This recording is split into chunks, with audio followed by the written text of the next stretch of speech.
My family stole my $120,000 inheritance to buy my sister a house.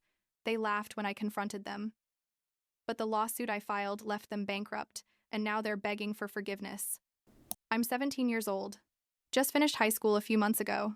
And I need to tell this story because I still can't believe it actually happened. I mean, it's the kind of thing you see in bad movies or read on those internet forums where you think, this has to be fake, but I swear every word is real. My parents, the people who are supposed to care for me and protect me, basically stole my future. And when I say stole, I'm not exaggerating or being dramatic. They literally stole $120,000 that my grandparents left specifically for my college education. But I guess I should start from the beginning, so this makes sense. I grew up in a pretty normal family, or so I thought. I have an older sister, Patricia, who's 25 now and works as a kindergarten teacher. She was always the favorite, the perfect child who never did anything wrong, the one who got good grades without trying, the one all the adults adored. I was the second one. The one who was always in my perfect sister's shadow. But honestly, it never bothered me that much because I had my grandparents, my dad's parents, and they always made me feel special. Every summer, I'd stay with them for weeks at a time. My grandma would teach me how to bake, and my grandpa would take me fishing even though I was terrible at it. And they just loved me so much, Like I felt that to them I was important, not just Patricia's little sister. When I was about 14, I think, my grandparents passed away within a few months of each other. First my grandpa from a heart attack, and then my grandma just let herself go. The doctor said it was technically a stroke, but we all knew she really died of a broken heart. It was devastating. Honestly, because they were the only people in my family who really made me feel seen. At the funeral, my parents acted appropriately sad and everything, but I remember Patricia barely cried. She was always closer to my mom's parents than to these grandparents. What I didn't know at the time was that my grandparents had left a super specific will, and in that will, they established a fund of $120,000 specifically for my college education. Not for Patricia.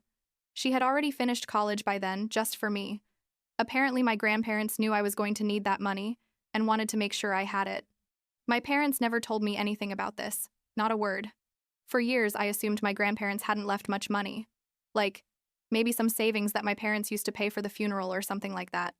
Fast forward to a few months ago, I was in my senior year of high school, applying to colleges, and completely stressed about how the hell I was going to pay for all this. My grades were decent. Not as perfect as Patricia's, but good enough to get into some decent universities. And I was applying to every scholarship that existed, spending hours filling out forms and writing essays.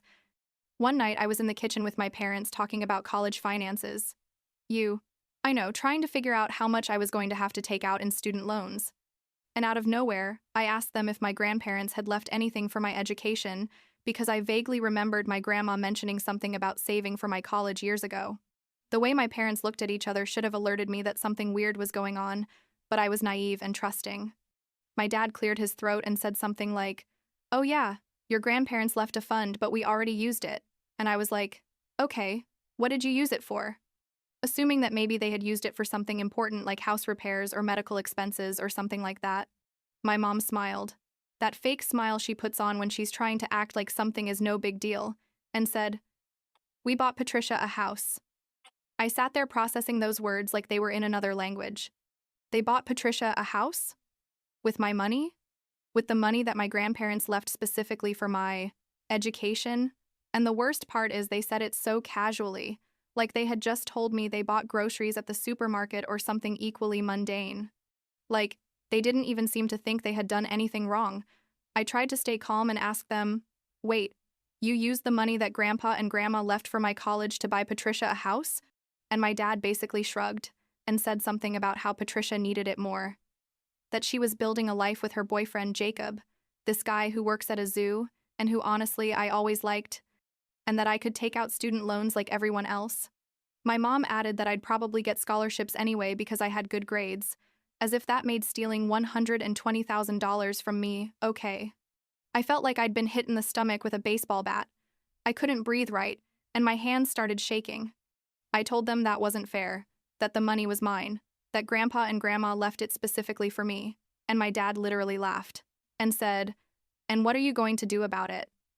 They both laughed. They thought it was funny that I was upset.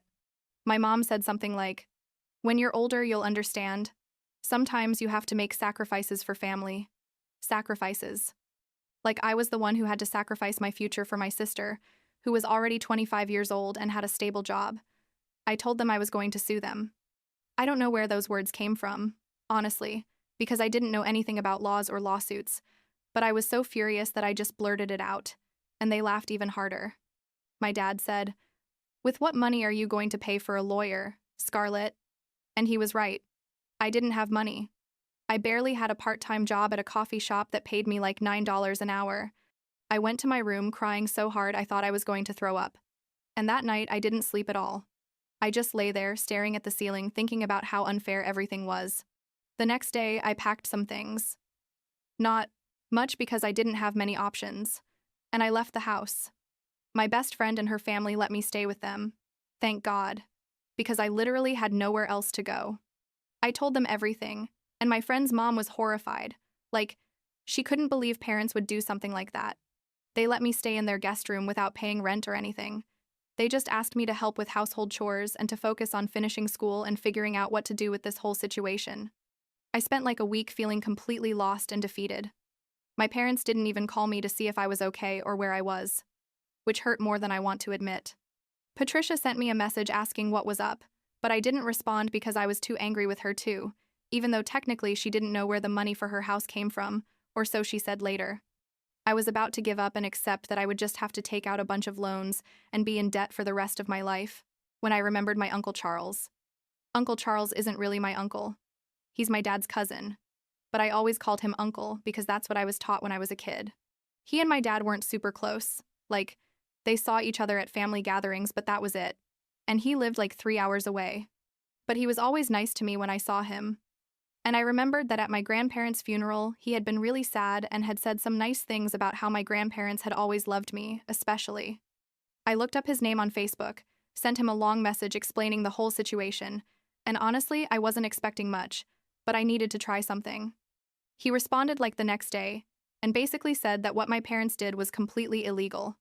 He knew the lawyer who had handled my grandparents' will, the executor or whatever it's called, and he told me he was going to contact him to verify everything. It turned out that the will was super specific about the money, being for my education only, and that my parents legally had no right to use it for anything else. Uncle Charles said he was going to help me, that he was going to pay the necessary legal expenses to recover my money, and that I didn't have to worry about anything except focusing on finishing school. I can't describe the relief I felt. Like, finally someone in my family was on my side, someone who understood that what my parents did was wrong. Uncle Charles worked super fast, contacted the will executor, got all the necessary documentation, and within days we already had a lawyer sending formal letters to my parents telling them they had to return the money or face legal consequences. When my parents received those letters, they went crazy. Suddenly my phone started exploding with messages and calls. My mom sent texts saying things like, "How can you do this to us? We're your family. Patricia is going to be on the street. You're destroying your sister out of selfishness." My dad left.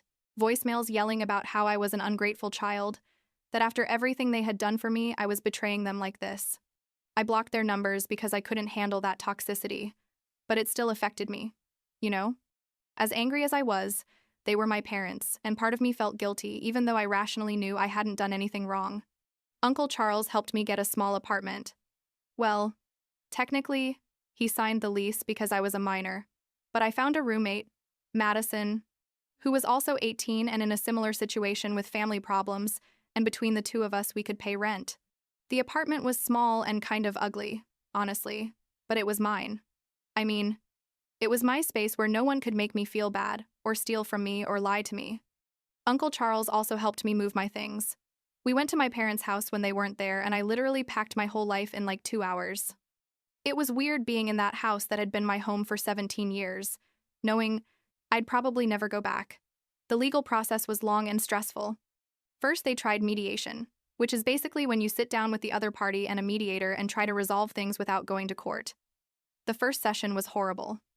My parents brought Patricia with them, I guess to make me feel guilty, and they basically spent the whole session trying to paint the narrative that I was this spoiled teenager being manipulated by Uncle Charles to destroy the family. I just kept repeating, "I want my money back. The money that Grandpa and Grandma left for my education. and they kept deflecting, talking about how much they had spent raising me or how difficult Patricia's situation was financially. Patricia, in that first session, barely looked at me.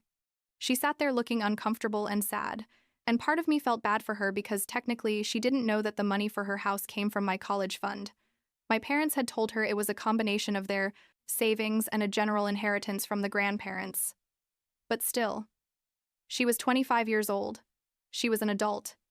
And if she had asked questions, she would have discovered the truth. I don't know. My relationship with her was complicated even before all this. After that first mediation, my parents started changing their strategy. Instead of attacking me directly, they started trying to manipulate me emotionally. My mom would send me messages from unknown numbers, like, I had blocked her real number, so she used friends' or coworkers' phones, saying things like, I miss you so much. Please, can we talk as a family? This is getting out of control.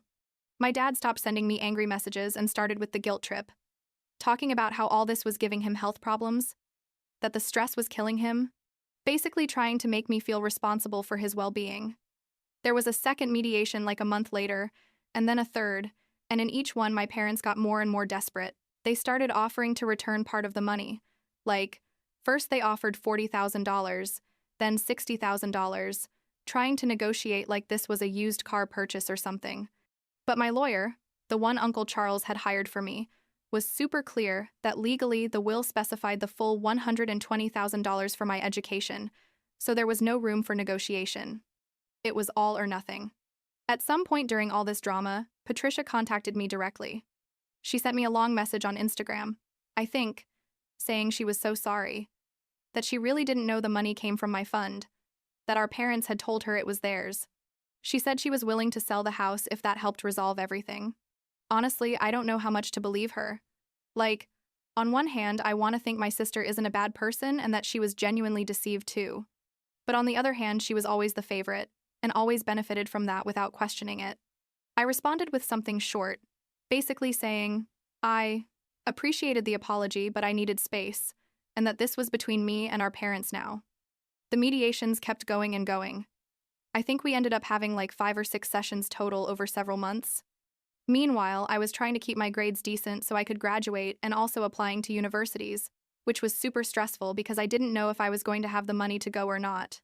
Uncle Charles kept assuring me that everything was going to be okay, that my parents had no choice but to return the money, but I was still anxious all the time. In the 5th or 6th mediation, I don't remember exactly which, my parents' lawyer finally admitted we had no case if this went to court. Like, the evidence was too clear, the will was too specific, and basically my parents were going to lose and probably have to pay more in legal costs on top of the $120,000. So they started talking seriously about how they were going to return the money. It turned out they had taken out a second mortgage on their own house to make the down payment on Patricia's house, so now they had to refinance or something. Honestly, I didn't understand all the financial details, but the point is it was complicated and was going to take them time. Finally, in what ended up being the last mediation session, we reached an agreement. My parents were going to return the full $120,000 over a period of 6 months, making monthly payments to a special account that the will executor was going to manage. If they fell behind on any payment, the case would automatically go to court and they would face additional consequences. We signed a bunch of papers, all very formal and legal, and when I walked out of that office, I felt this giant weight lift off my shoulders. I was going to get my money back. I was going to be able to go to college without being in debt for the rest of my life. The payments started arriving on time every month. I guess my parents were too scared of the legal consequences to try anything weird. During this time, I basically had no contact with them except through the lawyers. Patricia tried to contact me a couple more times, but I still wasn't ready to deal with that relationship. I focused on my last semester of school, on working at the coffee shop to help with apartment rent, and on trying to rebuild some kind of normalcy in my life. Madison, my roommate, was amazing through all of this. She had grown up in the foster care system, so she understood what it was like to have a dysfunctional family, and she just let me vent when I needed to talk, or distracted me with bad movies when I needed to not think about anything.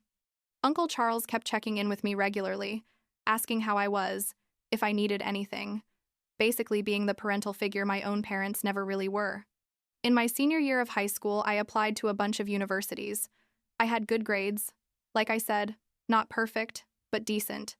A GPA of like 3.7, I think, and I had been involved in some extracurricular activities, although nothing super impressive. I wrote my application essays about perseverance and standing up for what's right, using my experience of legally fighting for my college fund as the central theme. And apparently that resonated with some universities because I started receiving acceptance letters. What I didn't expect was the letter from my first choice, this really good university that honestly I thought I had no chance of getting into, offering me a full scholarship. Like, full tuition, housing, meal plan, everything. Apparently, my story had impressed the admissions committee and they wanted to support students who showed determination and strength of character or something like that. When I opened that letter, I started crying. Like, ugly crying, sitting on the floor of my small apartment, because I finally felt like all the pain and stress and anxiety of the last months had been worth it.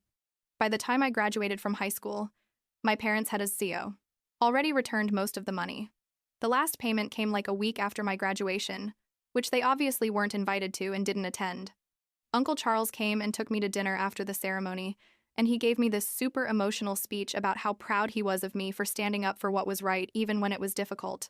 He told me my grandparents would be proud too, and that made me cry again because, God, I miss them so much and wish they could be there to see how things finally worked out. With the money back in my account and the university scholarship, I was in an incredibly better financial position than I had been months ago when my parents casually told me they had stolen my future. I decided to use part of my grandparents' money for living expenses, books, and things the scholarship didn't cover, and save the rest for after graduation.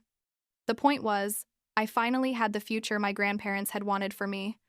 About 2 weeks before leaving for college, Patricia contacted me again. Honestly, I hesitated a lot about whether to go or not. But finally, I decided I should give her the chance to say whatever she wanted to say. We met at this coffee shop near where I was living, and it was super awkward at first. Like, neither of us knew how to start the conversation. Patricia finally spoke first. She told me she had talked a lot with Jacob, her boyfriend, about everything that had happened, and that they both felt horrible.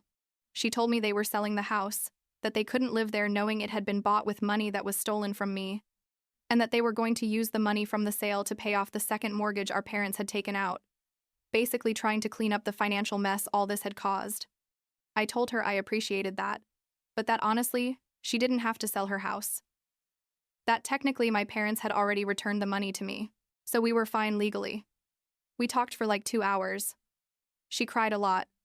I cried a little. And we basically tried to process how our family had imploded so completely.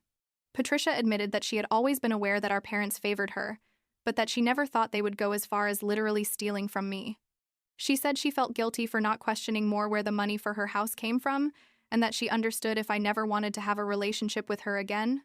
I told her I needed time, that there was a lot to process, but that I didn't hate her. That it was complicated because she was a beneficiary of the theft, even if she didn't know it. But that I also understood that our parents had manipulated both of us in different ways throughout our lives. I don't know if we'll ever be close again, honestly, but at least we ended that conversation on better terms than we had been in months. As for my parents, I haven't talked to them since we signed the legal agreement.